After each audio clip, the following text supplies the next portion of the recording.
They say some games change you.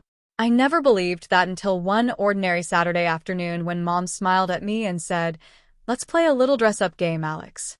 If I had known how far that game would go, I might have run. My name's Alex Carter, and I used to think I was just an average guy. 18, quiet, sarcastic, a little lazy, especially on weekends. My world was simple: school, gaming, sleep. Mom worked a lot after Dad passed away, so we didn't talk as much as we used to. But lately, something about her had changed. She'd been watching me more like she was studying me. I'd catch her glancing from behind her coffee mug, thoughtful, almost curious. Sometimes I'd ask, "What?" And she'd just smile. "Oh, nothing. Just thinking how much you've grown, and how much you look like me." At first, I laughed it off. I mean, sure, we both had the same brown eyes, same hair color, but come on, every mom says that. But that day, that Saturday, something about her tone was different. There was a light in her eyes I'd never seen before. I was in my room, scrolling on my phone, half asleep in that lazy summer heat, when I heard her call. "Alex, honey, come here for a minute." I groaned. "What is it, Mom?" "Just come downstairs. I need your help with something fun." That word fun was suspicious. Mom and fun didn't usually go together unless she meant cleaning or helping her with groceries. But I dragged myself up, yawning, and wandered down the hall. When I reached the living room, I froze. The coffee table was covered in makeup. Lipsticks, brushes, foundation, things I didn't even know the names of. And next to them lay a folded pink dress. What's all this?" I asked, pointing at the collection like it was a science experiment. Mom looked up at me with that bright, disarming smile of hers. "I told you something fun. I'm testing a few ideas for my friend's salon party tonight. I need a model." I blinked. "Model? For makeup?" She nodded, completely casual. "Just a little bit. It'll wash off, I promise." "You've got nice skin, Alex." "Perfect canvas." I laughed nervously. "You want me to wear makeup?" "Mom, come on." But she wasn't laughing. Her eyes sparkled with playful insistence. "It's just a little game. You used to play dress up when you were small, remember? You wore my old hats, paraded around the living room. That was when I was 5, I said quickly. She shrugged, grinning. "Then it'll be nostalgic." I don't know what it was, maybe the warmth in her voice, or maybe the way she said it like it didn't matter, but something made me stay. "Fine," I sighed. "But just makeup. No dress, okay?" She laughed softly. "We'll see." Before I could protest, she was already dabbing something cool onto my face. The scent was faintly floral. The brush tickled. I sat still, awkwardly watching her concentration. It was strange, she looked happy, relaxed even. As the foundation smoothed over my skin, she hummed a tune I hadn't heard in years, one she used to sing when I was little. For a moment, I felt like a kid again, sitting still while Mom fussed over me. "See," she murmured. "Not so bad." "Feels weird," I muttered. "You'll get used to it." I frowned. "What do you mean, get used to it? This is a one-time thing." She didn't answer, just smiled in that mysterious way again. When she finished, she held up a small mirror. I blinked at my reflection. For a second, I didn't recognize myself. My skin looked smooth, my features softer. My lips, she'd added a pale gloss, looked, well, not bad. "Whoa," I said quietly. "That's actually kind of impressive." Mom grinned. "Told you. You clean up nicely. Still weird, though." She tilted her head, studying me. "You've got a very androgynous face, Alex. You know that? It's beautiful." That word hit me. Beautiful. No one had ever called me that before. Thanks." Her tone softened. "You look like someone who could belong in either world." Isn't that fascinating? I didn't know what to say, so I just stared at my reflection again. There was something unsettling about it, like I was looking at a version of me that wasn't supposed to exist. When she turned away to put the brushes down, my eyes drifted to the pink dress lying neatly on the armchair. It shimmered faintly in the sunlight. I couldn't help but ask, "Who's that for?" She smiled without turning around. "You." I froze. "What?" "Come on," she said, voice light as ever. You can't stop halfway. I just want to see how it looks. Humor your mother. I shook my head. No way. Makeup was already too much. But she just walked over, holding the dress like a peace offering. Alex, please. Just 5 minutes. If you hate it, we'll stop. Promise. She looked so sincere. I sighed again, like the stubborn son I'd always been, and muttered, Fine. 5 minutes. The dress was softer than I expected. Light. It slipped over me like silk. Mom zipped it up, her hands gentle. I felt ridiculous. But when I looked in the mirror, something in me went silent. The reflection staring back wasn't me. Or maybe it was a hidden part of me I'd never met. My shoulders looked narrower, my face framed perfectly by the shape of the neckline. I looked delicate. Mom stood behind me, resting her hands on my shoulders. You see it now, don't you? She whispered. See what? I asked, my throat suddenly dry. How easily you fit this, she said. How natural it looks. I laughed awkwardly. Mom, stop, this is weird. But she didn't move. It's not weird. It's just true. The silence that followed was thick. I could hear the faint ticking of the kitchen clock, the rustle of the curtains. Then Mom stepped back, her eyes glistening slightly. You have no idea how long I've wondered about this. I turned. Wondered what? She hesitated, then said quietly, Maybe I was meant to have a daughter. The words hit harder than I expected. I tried to laugh, but it came out shaky. That's not funny, Mom. Her voice trembled. I'm not joking. I didn't know what to say. I just stood there, in that dress, feeling like I'd stepped into a dream that wasn't mine. And somewhere deep inside, I felt a tiny spark of curiosity. What if just for a moment she was right?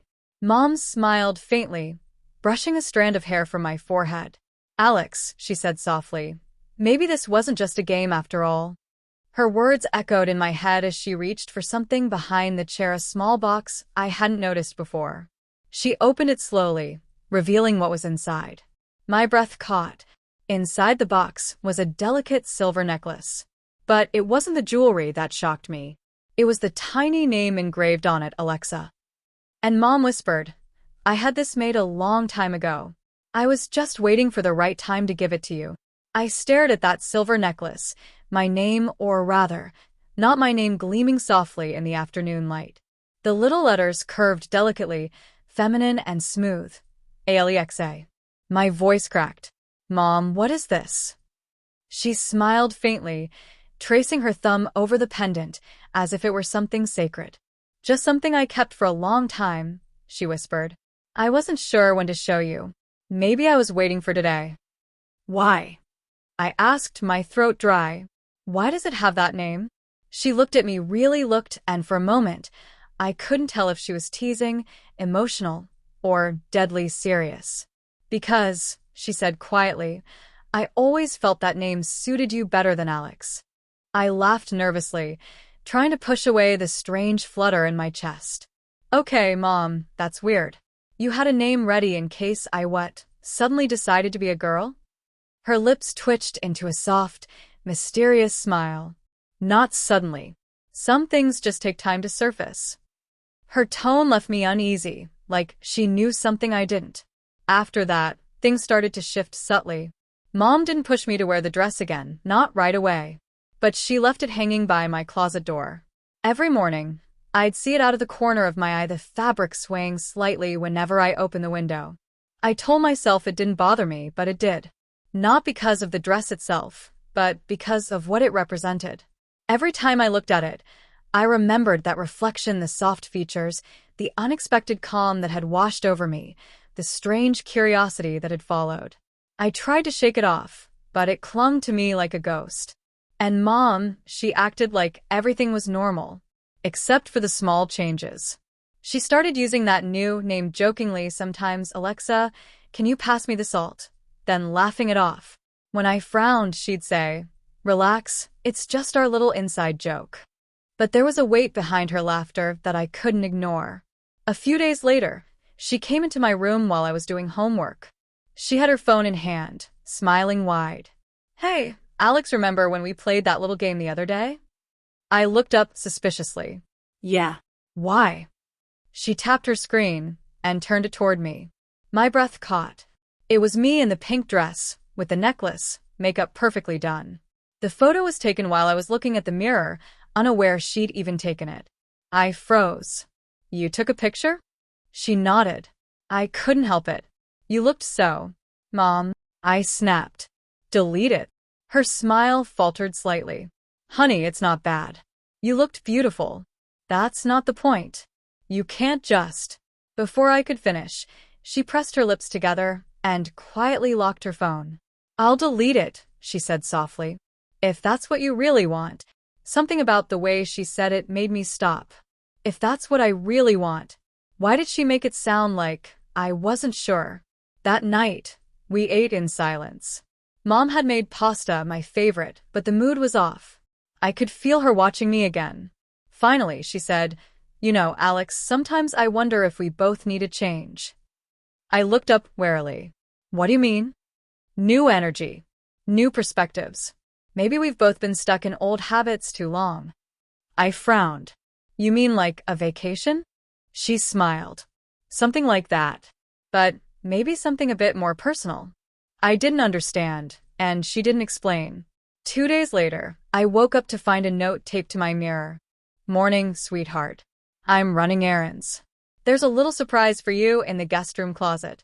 Don't be mad, just trust me. Mom's sparkling heart. I groaned, already suspecting what kind of surprise she meant. But curiosity won. When I opened the guest room closet, I found more clothes. Dresses. Blouses. Shoes. Even a wig stand with a soft brown wig that looked eerily close to my natural hair. I whispered, Oh, come on. Underneath everything was another note. For practice. Just a game, remember? I sat on the bed for what felt like an hour, staring at that wig, at the neat folds of fabric. I knew I could ignore it, throw it all back in the closet, and pretend it never existed. But some part of me didn't want to. I picked up the wig.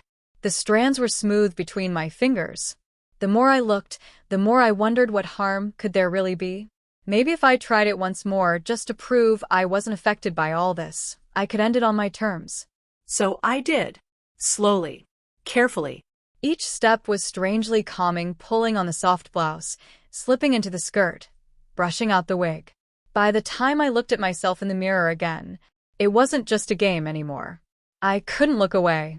The sound of the front door opening made me jump. Alex. Mom's voice called from downstairs. Panic surged through me. I tore off the wig, tried to hide behind the door, but it was too late. Her footsteps were already on the stairs. Mom, wait. She stopped in the doorway.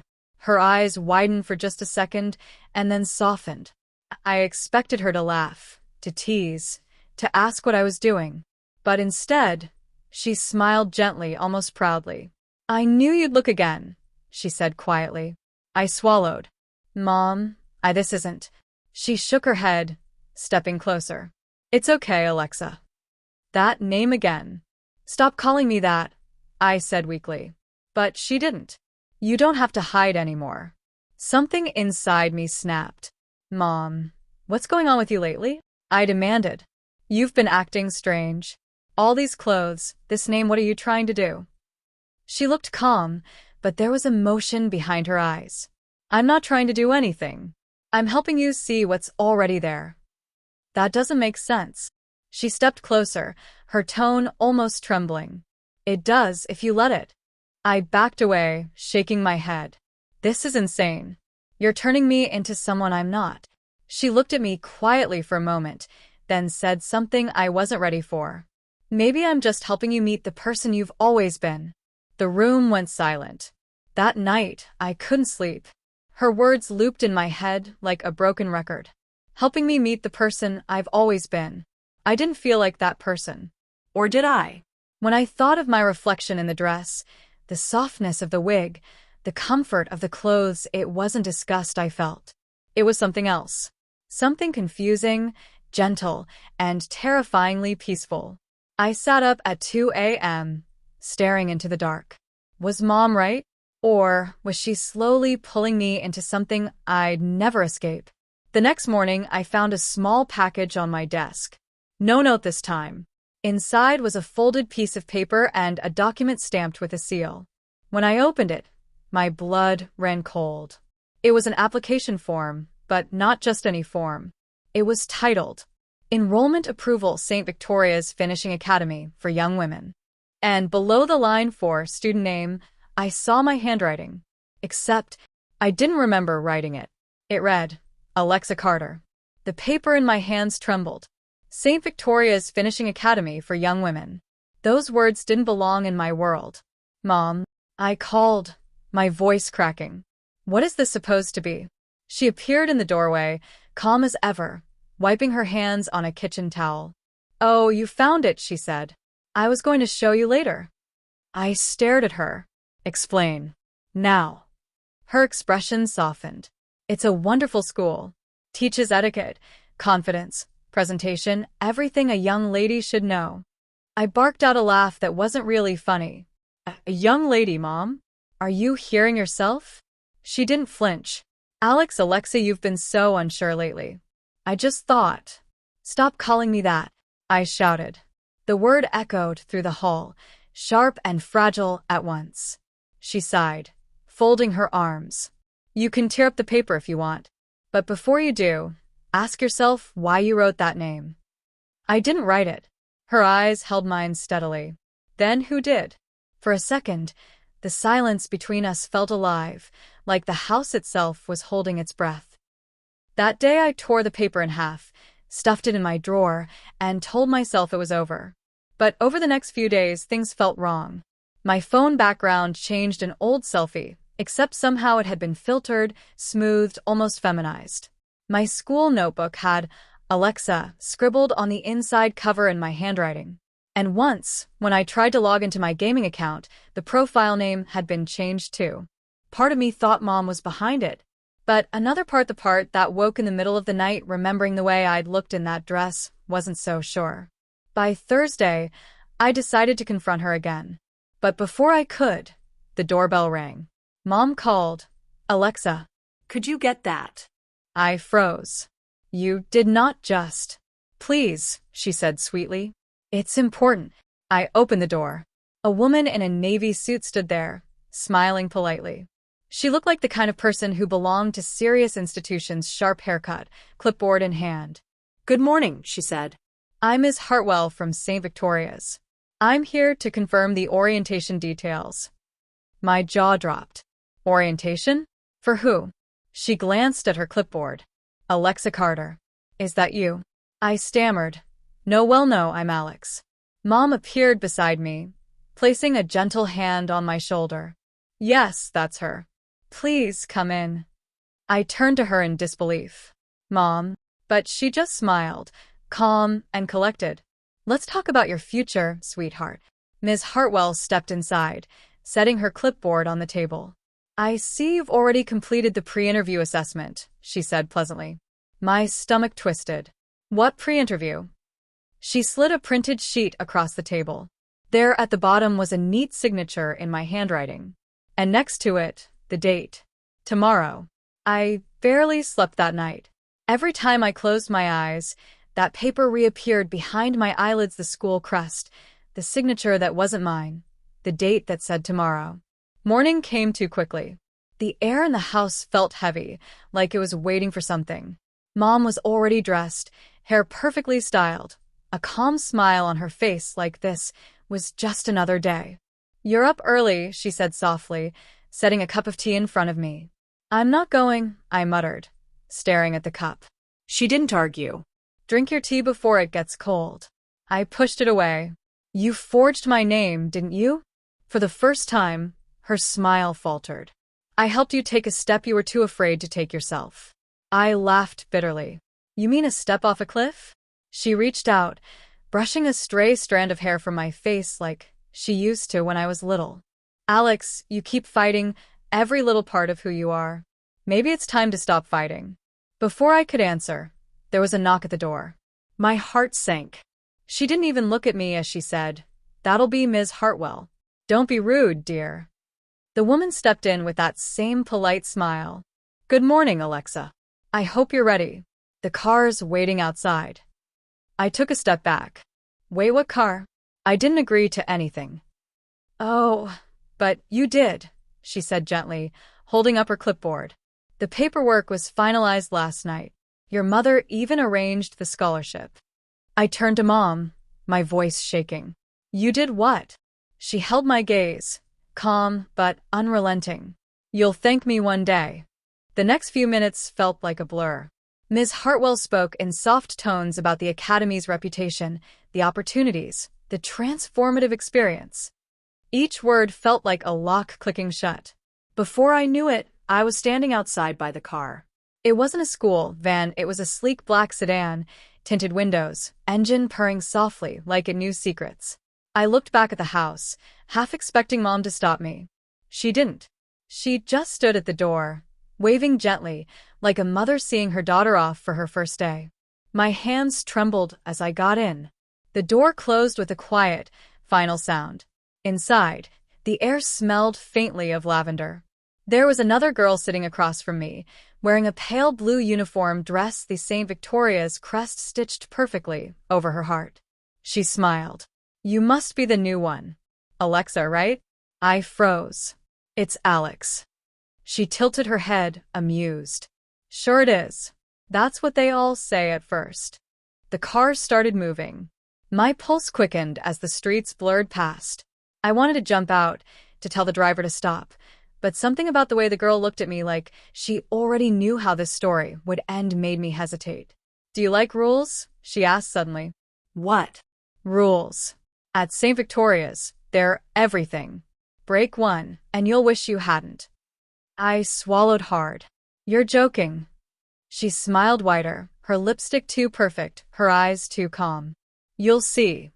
When the car finally stopped, we were at the edge of a sprawling estate. The school loomed ahead, old stone and gleaming windows, like a castle built to hide secrets. My door opened automatically. Ms. Hartwell stood there, clipboard in hand. "Welcome home, Alexa." I stayed frozen, staring at her. "I'm not." She leaned in, her smile never fading. "Careful," she whispered. "From the moment you walk through those gates, names have power. Use the wrong one, and it might not follow you back out." The wind picked up, carrying the faint sound of girls' laughter from inside the academy grounds, soft, musical, almost too perfect. I looked back at the car, but the door had already closed. Mom's house was far away now. Too far. My heart thudded once, twice. Then I stepped forward.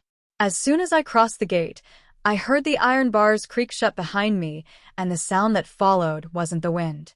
It was a voice, faint but clear, whispering my name. Not Alex. Alexa. The moment I stepped past the gates, the air changed. It felt thicker somehow, charged with something I couldn't name.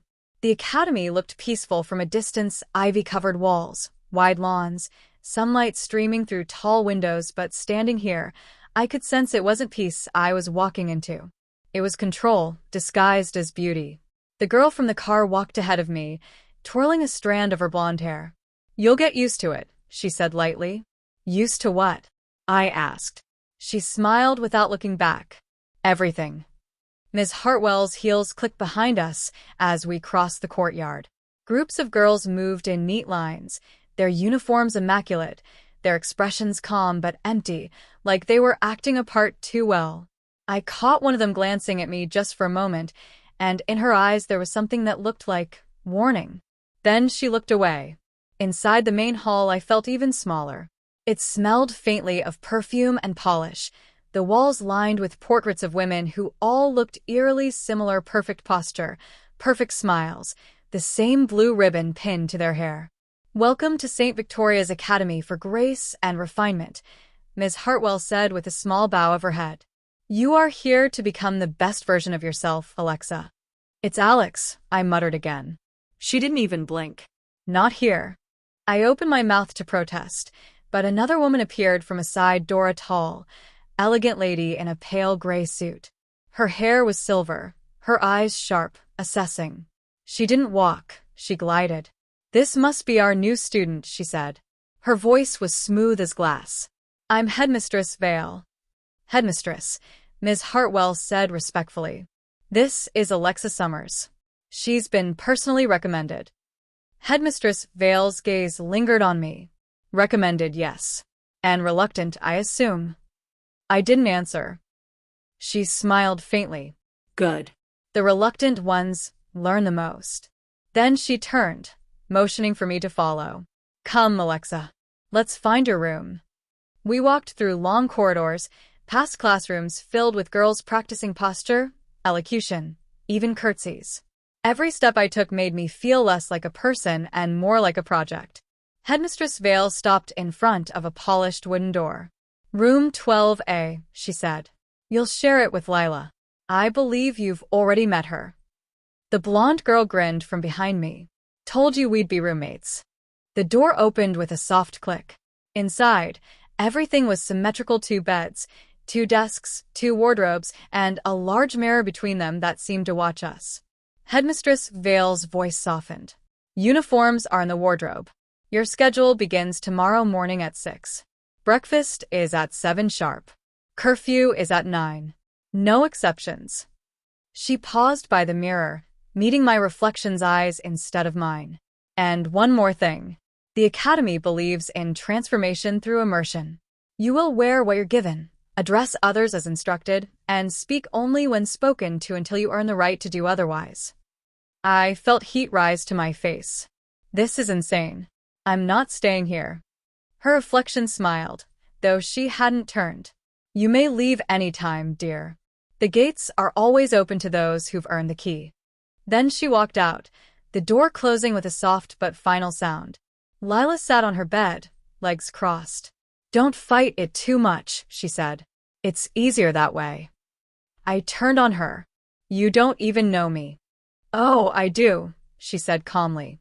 "You're just like I was my first day, scared, angry, pretending it's not happening. But it is." She stood up, walked over to my wardrobe, and opened it. Neatly folded inside were dresses pastel shades of pink, blue, cream, satin, lace, silk. Beneath them, matching shoes and ribbons. Everything looked brand new. I stared, unable to speak. Lila looked back at me. "They know your size already. It's easier if you change now." I shook my head. "I'm not putting that on." Her expression softened. "Then they'll come do it for you." The words hit harder than she probably meant them to. I stepped back, heart pounding. "What do you mean they?" Before she could answer, there was a soft chime. The lights flickered once. Somewhere down the hall, I heard synchronized footsteps, heels clicking in unison, getting closer. Lila sighed, lowering her voice. "You don't get it yet, do you? This place doesn't wait for you to choose." The sound grew louder. 3 sharp knocks echoed at our door. Lila gave me one last look. "It's your fitting session." The door handle turned before I could move, and when it opened, the women standing there were smiling, but their eyes weren't. One of them held a measuring tape. The other carried a folded dress. And behind them, I swore I saw the headmistress watching from the shadows, her reflection moving before she did. The women entered without hesitation. Their smiles were polite, practiced, but their movements were mechanical, too synchronized to be natural. One of them, a tall woman with dark hair coiled tightly in a bun, gestured toward the center of the room. "Stand here, please." I didn't move. No. "I'm not doing this." The second woman, younger, holding a clipboard, spoke gently. "Alexa, refusal on the first day is common. Don't be frightened. This is just your fitting." "I told you my name is Alex," I snapped. They exchanged a brief glance, the younger one scribbling something on her clipboard. "Noncompliance. Stage 1. "What does that mean?" I asked, taking a step back. "Only that we'll need assistance," the older woman replied calmly. She pressed a small button on her wristband. The door opened again almost instantly. 2 students entered, girls in uniform dresses, but their expressions were distant, obedient.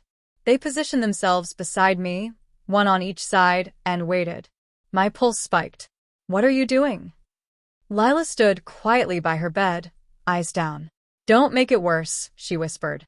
Before I could react, the women moved closer. The older one unfolded the measuring tape, running it along my shoulders, waist, and chest with impersonal precision. "Perfect proportions," she murmured. "This will fit beautifully." "I'm not wearing it," I said through clenched teeth. The younger woman gave a sympathetic smile. "Everyone says that at first." She handed me a pale blue dress. The fabric was soft, impossibly light, shimmering faintly in the room's light. Every detail, the lace collar, the delicate buttons, the narrow waistline looked designed to erase individuality. I took a shaky breath. "You can't force me."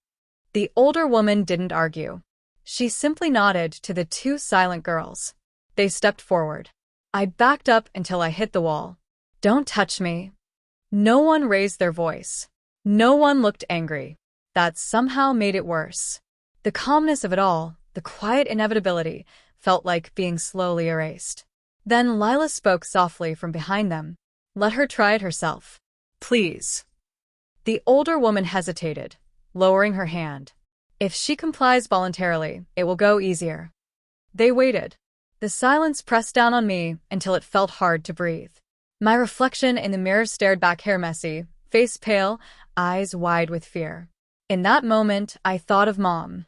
Of her calm expression when she'd waved goodbye. Of her saying, "You'll thank me one day." Maybe this was what she meant. Maybe she wanted to break me into something she thought I should be. My hands shook as I reached for the dress. "Fine," I whispered. The younger woman smiled faintly, as if relief softened her features. "Good girl." The words made my stomach twist. I changed slowly, each movement feeling like surrender. The fabric slid over my skin, light and smooth, until it rested perfectly in place, as if it had been waiting for me. When I looked up again, the mirror didn't show Alex anymore. It showed someone softer, smaller, standing uncertainly in a dress she never wanted to wear. The older woman nodded approvingly. Yes. Much better. The younger one noted something on her clipboard. Initial compliance achieved. They left as silently as they came. The door shut behind them with a quiet click. Lila walked over, studying me for a moment. "It's strange, isn't it? The first time you see yourself that way." I turned away. "Don't talk to me." She didn't. She just sighed and went back to her bed. I tried to pull the dress off, but the zipper wouldn't move. It was stuck. No, it wasn't stuck. It was sealed. The moment I realized it, I froze. "Lila," I whispered. "It won't come off." She looked at me, sympathy in her eyes. "I know." "What do you mean, you know?" She hesitated. "It locks on the first night. It's the academy's rule. Tomorrow, they'll give you the key if you pass orientation." I stared at her. "You're telling me I have to earn the right to take it off?" She nodded. "Or keep it forever." That night, as I lay in bed unable to sleep, the fabric of the dress seemed to hum faintly against my skin like it was alive. Just before I drifted off, a whisper echoed through the room, soft but unmistakable. "Welcome home, Alexa." Morning arrived like a memory I didn't want. The bell rang at 6 exactly. Not an alarm, a low, melodic chime that echoed through the walls. Every door in the hallway opened at once, and girls stepped out in unison, perfectly dressed, ribbons tied neatly, smiles faintly identical. I sat up, disoriented. The dress still clung to me like it had molded itself overnight. The fabric was smooth, but I could feel it tighten whenever I moved too quickly, as if reminding me who was in control. Lila was already up, brushing her hair in slow, even strokes. "You should hurry," she said. "They don't like lateness." "What happens if you're late?" I asked, still groggy. She glanced at me through the mirror. "You don't want to find out." I stood, the hem of the dress brushing against my legs, a quiet rustle with every movement.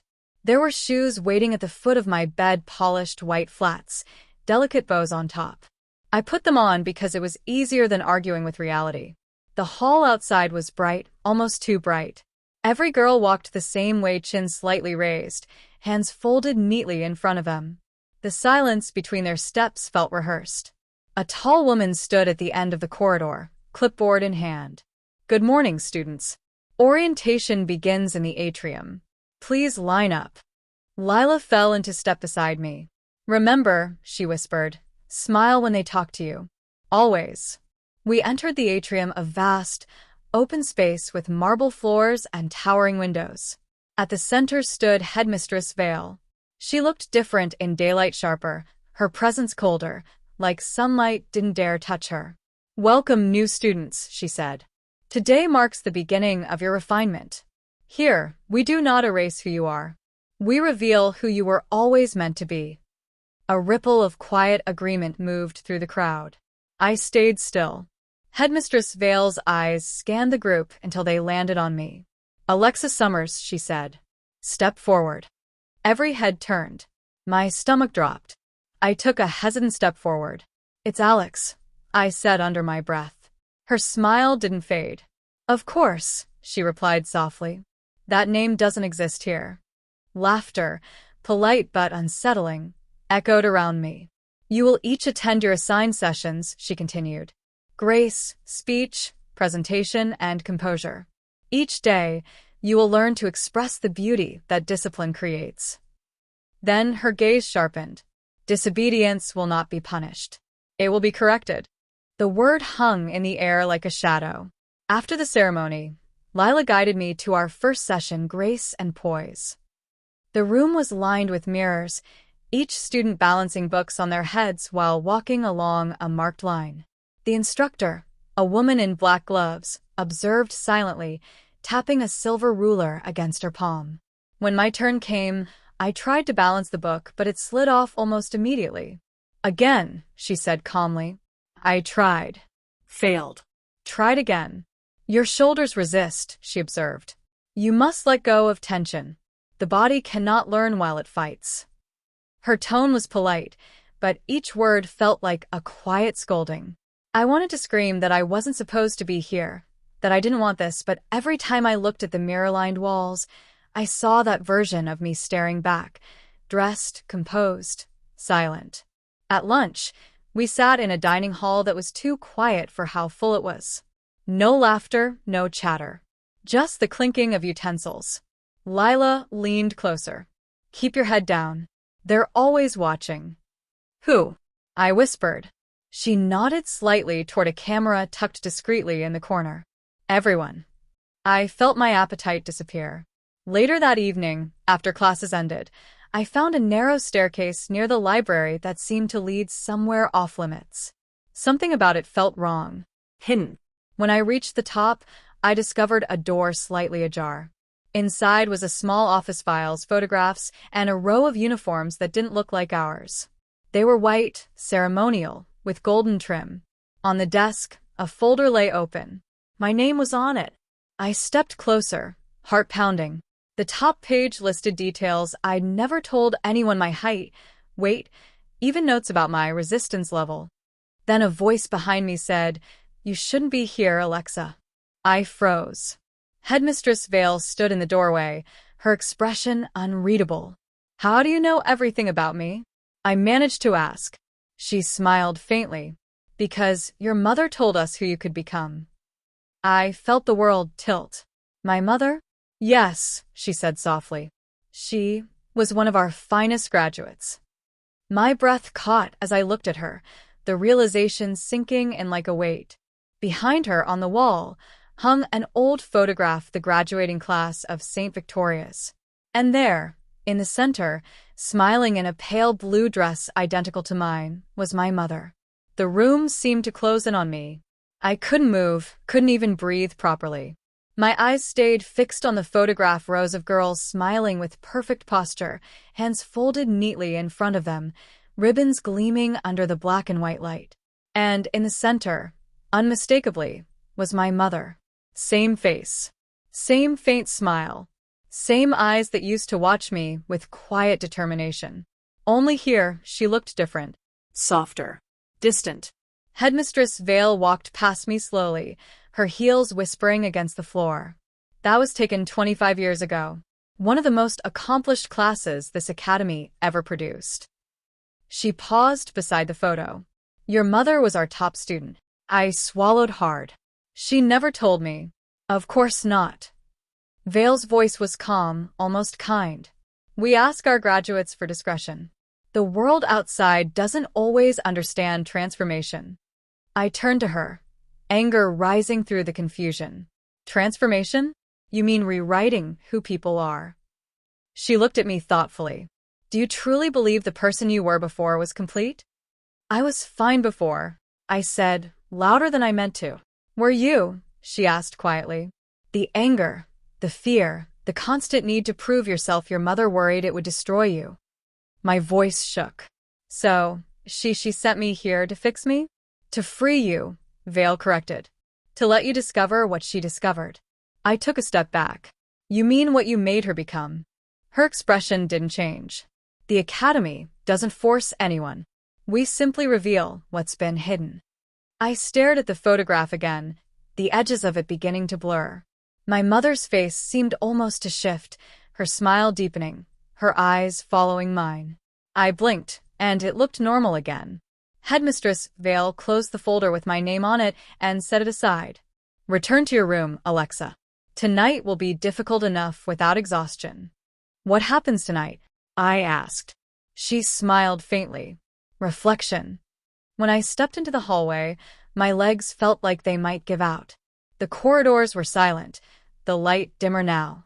I made it back to my room somehow. Lila was sitting on her bed, brushing her hair again. You look like you've seen a ghost, she said. I think I did. I told her about the photo, about the file, about the headmistress's words. She listened without interrupting. When I finished, she looked down at her hands. She was one of us, she said softly. Your mother. That means what? I pressed. Lila hesitated. That means you won't be able to leave until you finish what she started. What are you talking about? She opened her desk drawer and pulled out a small silver locket. Inside was a faded picture of another girl in the same uniform. My sister was here years ago, she said. She didn't graduate. They said she refused reflection. I frowned. What happens if you refuse it? Lila looked at me, eyes filled with quiet fear. No one knows. She was just gone the next day. I sat down on my bed, my heart pounding in my chest. The dress hummed faintly again, as if it recognized the word reflection. Outside, the academy bell rang once low, resonant, final. A voice echoed through the hallway. All first-year students report to the Hall of Mirrors. Reflection begins at midnight. Lila stood, her face pale. It's starting. I grabbed her arm. Tell me what it is. You look into yourself, she whispered, until you don't recognize who's staring back. The hallway lights flickered. Doors opened. The air grew colder. Come on, Lila said. We can't be late. As we walked toward the Hall of Mirrors, I heard faint whispers all around us. Not words exactly, but echoes of thoughts, as if the building itself was alive, remembering every girl who had ever crossed its floors. The hall was enormous. Dozens of mirrors lined the walls, each one covered with a thin silk curtain. A soft light glowed from above, and the air smelled faintly of roses and metal. Headmistress Vale stood at the front. Welcome, my daughters, she said. Tonight, you will meet yourselves. She clapped her hands once, and the curtains dropped. Hundreds of reflections stared back. But something was wrong. The mirror didn't show me exactly as I was. It showed me smiling, composed, serene, the version of me I saw in the photograph. My throat tightened. That's not me. Vale's voice carried through the hall. Not yet. Around me, the other girls were staring into their own mirrors, whispering, trembling. Some smiled. Some cried. Then my reflection blinked once, independently of me. I stumbled backward. What is this? Lila's reflection smiled at me even though she wasn't smiling herself. Don't look too long, she whispered. It remembers. I tore my eyes away, heart racing. The lights dimmed suddenly, and the reflections kept glowing on their own. Then my mirrored self leaned forward, lips moving silently, until I heard the faintest whisper from behind the glass, my own voice, calm and certain. You'll never leave, Alexa. The lights flickered again, and the sound of hundreds of synchronized heartbeats seemed to pulse through the Hall of Mirrors. My own reflection's whisper still echoed in my mind, "You'll never leave, Alexa." I backed away until my shoulders hit another mirror. The glass felt warm. Alive. Around me, the other girls stood in uneasy silence, mesmerized by their reflections. Headmistress Vale's voice broke the tension. "You are each standing before your truest self. Look deeply, and she will answer you. Resist her, and she will take what she must." "What does that mean?" I said, but no one answered. The mirrors began to shimmer. My reflection tilted her head, studying me as if I were the stranger. Then she smiled again, my exact smile, but calmer, older, certain. Lila reached for my hand. Her grip was trembling. "Don't let her touch the glass," she whispered. "Why not?" "Because that's when she crosses over." Before I could respond, the air grew heavy. I could feel the reflection pulling at me, like invisible threads tugging behind my ribs. My breath caught as the mirror surface rippled like water disturbed by something beneath. "Alexa," the reflection whispered again. "Don't fight it. You don't have to be afraid anymore." Her tone was kind, Motherly. Terrifying. my hands curled into fists. "You're not me." She tilted her head again. "But I am. I'm who you were meant to become. Your mother accepted it, why won't you?" Her words hit me like a physical blow. My knees weakened. Headmistress Vale's eyes were fixed on me now. "She's strong," she said softly, "just like her mother." "Stop," I shouted, and the sound cracked through the hall. Several mirrors shattered instantly, their shards scattering like frozen rain. The reflections inside them didn't disappear. They stepped out. Gasps and screams filled the room. Each girl's reflection began to move independently, crawling or gliding through the air like figures in a dream turned wrong. The mirrored versions looked perfect, calm, and eerily beautiful, their expressions filled with something between pity and hunger. Lila's reflection reached for her. "I can make it easier," it whispered. "Don't listen," Lila cried, pulling me toward the door. But when I looked back, I saw Headmistress Vale standing in the center of it all, untouched, serene. The mirrors around her reflected endless versions of her, each one watching with identical, cold fascination. "You can't run from what's already inside you," she said. "Reflection is only the beginning." The doors slammed shut before we reached them. The hall shook violently. I stumbled to the ground, shards crunching beneath my palms.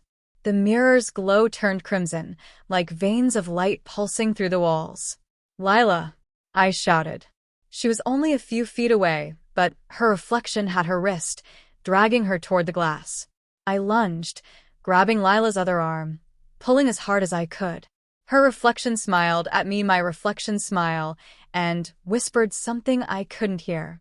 Then the mirror swallowed her. 1 second she was there, the next she was gone. The surface rippled once, then stilled, showing only my pale, terrified face. I pressed my hands against the glass. "Lila," Headmistress Vale's voice echoed softly. Some resist until they break. Others simply join. I turned, fury burning through my fear. "Where is she?" "What have you done to her?" Vale's gaze softened. "She's where she always wanted to be, whole." I felt something shift in the air behind me. Slowly, I turned. Lila was standing there again, but not the same. Her hair gleamed, her eyes glowed faintly, and her movements were too precise, too graceful. She smiled, and I realized it wasn't my Lila at all. It was her reflection. She reached out a hand toward me. "Your turn, Alexa." As her fingers brushed my arm, the world around me cracked like a shattered mirror, and for an instant, I saw not the hall, not the academy, but my mother's face reflected in every fragment, smiling, as if she'd been waiting for me all along. The world twisted and folded around me like broken glass, melting into a dream. I could feel every reflection, every piece of who I was pulling in different directions, each one whispering my name in slightly different voices. "Alexa," "Alex," a little closer. Then silence. When I opened my eyes, the hall of mirrors was gone. I was lying on the floor of my mother's old bedroom. The soft floral wallpaper, the antique vanity, even her faint perfume, it was all here. But I hadn't been here in years. I stood up slowly, dizzy. My reflection in the vanity mirror stared back at me. She looked calm. Too calm. "Where am I?" I whispered. "You're home," said a voice behind me.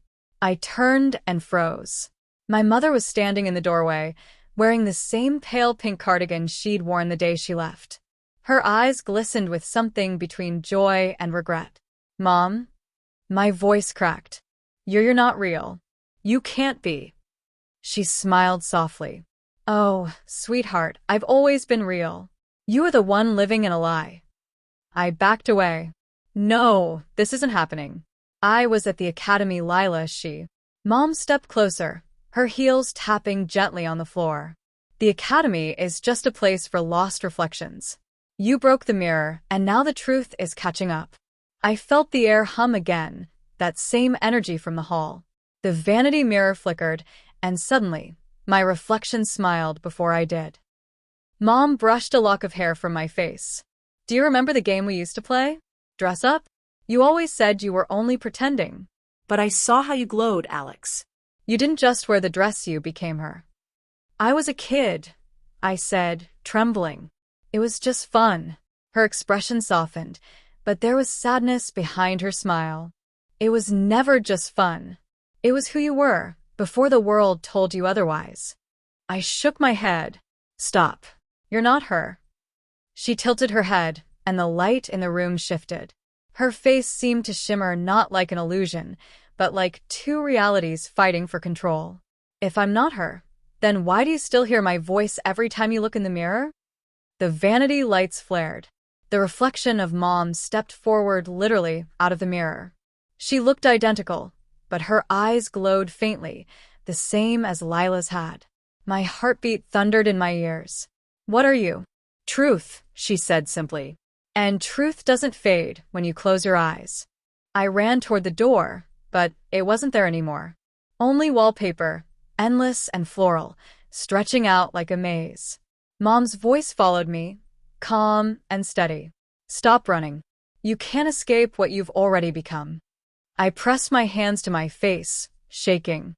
My reflection in the vanity whispered, "You'll see soon enough." Then I heard it footsteps. Someone was coming down the hall. When the door appeared again, it swung open slowly. Lila stood there, or at least her body did. But her face was different, polished, perfect still. She smiled faintly. "You didn't think I'd leave you behind, did you?" My breath caught. "Lila." Her tone was smooth. "Not exactly. I'm what's left when she gave in." The two versions of my mother turned toward her. "Good," they said together. "Now we can begin." "Begin what?" I demanded. Lila's reflection smiled wider. "The final reflection. The moment you choose." The walls around us shimmered like liquid glass. Every reflection, mine, Mom's, Lila's, multiplied until the room looked infinite. Each version of me in those mirrors was slightly different clothes, hair, expressions. But one thing was the same in all of them. Every version of me was a girl. My throat went dry. No. "No, this isn't real." Mom reached for my hand. "It's always been real. You just kept pretending." The mirror behind her flared brighter. I could see flashes of my memories, me as a boy, laughing, resisting, hiding. Then the images cracked and reshaped into moments where I wore her dresses, where she smiled, calling me her daughter. My chest tightened. "Why are you showing me this?" "Because you have to choose who lives," Mom whispered. "What do you mean?" Her eyes filled with tears. "The mirror can't hold both of you forever." The glass walls began to hum, resonating like a chorus of faint, familiar voices. My reflection started to move again, one reaching out from every direction. And then, for the first time, my reflection spoke not in a whisper, but in my own voice. "Let go, Alex. You don't have to fight anymore." I took a step back, shaking my head. "I'm not you." "But you will be," she said, smiling. "You always were." The floor beneath me started to dissolve into light. Mom, Lila, every reflection, all of them leaned in closer, their eyes glowing brighter, whispering the same word, over and over. "Become." I screamed. And then blackness. When I opened my eyes, I was standing in front of the vanity again. My face was clean, calm, and perfectly made up. The reflection smiled first. And this time, I didn't. The reflection blinked once, and I realized I hadn't. My body wasn't mine anymore. From the mirror, my own voice said softly, "Don't worry, Alexa. I'll take care of everything." Then she stepped away from the glass, leaving me trapped inside watching, powerless, as she walked out into my life. I opened my mouth to scream, but no sound came out. Only fog. Cold, heavy fog filled my lungs and pressed against my chest like invisible hands. My palms slammed against the mirror, but it wasn't glass anymore. It was solid, cold, and endless, like being locked inside a block of ice. Outside, in my room in the real world, the girl wearing my face smiled gently at my mother. Her movements were smooth, poised. She sat at the vanity, brushing the hair I'd never brushed that way before. "Mom," she said in my voice, "thank you for everything. I think I'm ready now." My mother's reflection bent and kissed her forehead. "I knew you would be, sweetheart. I knew the day would come." "No," I shouted, slamming my fists against the other side of the glass. "That's not me." Mom, "I'm here." But neither of them turned. My hands left no mark, no sound. I looked around, panic rising. The mirror world was dim and vast, an endless corridor of mirrors reflecting me from every direction, but every version of me here looked scared, desperate, or hollow-eyed. A whisper rippled across the reflections. "It's your turn now." I spun. "Who's there?" One reflection stepped out from the row. She was me, but in my old clothes. Baggy jeans, hoodie, hair messy and short. My real self. "I don't get it," I said, my voice shaking. "You're me. Why are you here?" She stared back, pale and trembling. "Because I couldn't choose. I didn't choose. And now we're both stuck." Behind her, more versions of me emerged from the mirrors, me in different stages of the game. Different dresses, different makeups. All staring at me with hollow eyes. "You're lying," I whispered. "No," one of them said. "We're the ones who said no. We stayed. She took the rest." I pressed my back against the cold surface, breath coming fast. "I can't stay here. I won't." A voice drifted from somewhere deeper in the mirror world, calm, low, and unmistakable. "Headmistress Vale. You don't understand yet, Alex," she said. "This isn't a prison. It's a rehearsal. The one who accepts herself walks free. The one who fights stays behind." "I'm not staying," I screamed. "Give me back my life." The echoes of my scream bounced off the endless glass until it sounded like 1,000 people screaming at once. Then, a crack. I froze. One mirror in front of me had fractured.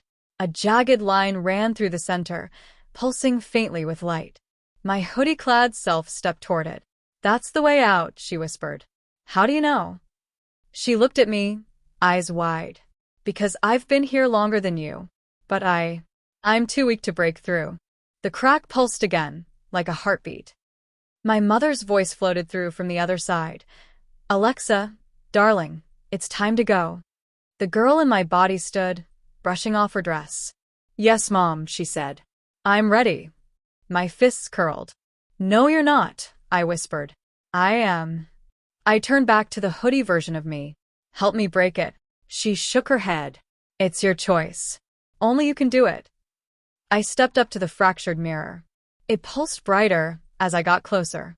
My reflection inside, it wasn't me in the hoodie or the dress, it was both. Half and half. I pressed my hands to it. It burned like ice. Outside, the girl in my body was walking toward the door with my mother. "Ready?" Mom asked gently. "Yes," she said, smiling. I gritted my teeth, pressed harder against the crack. Light surged under my palms. And then a voice from behind me. "You can't leave without me," whispered my reflection. I turned. All the versions of me had moved closer, circling, their eyes glowing faintly. "You think you're different," one hissed. "You think you're stronger." Another's voice was low and cold. "You'll never make it." She's already gone. I spun back to the crack. It was closing slowly. No, I whispered. Not yet. I slammed my fists into the glass. Once. Twice. Light burst out like shattering stars. Outside, the girl in my body paused at the door and turned her head just slightly as if she'd heard something. Mom, she said softly. Yes, sweetheart. I thought I heard, and then her eyes flickered. Inside the mirror, my fists broke through the crack at last, and light poured in like a tidal wave. For one dizzying instant, I felt myself being pulled through, out, toward my body, but just as I reached it, another hand shot out from the mirror world, clawing at my ankle. When I looked down, I saw it wasn't one of the reflections. It was my mother's arm,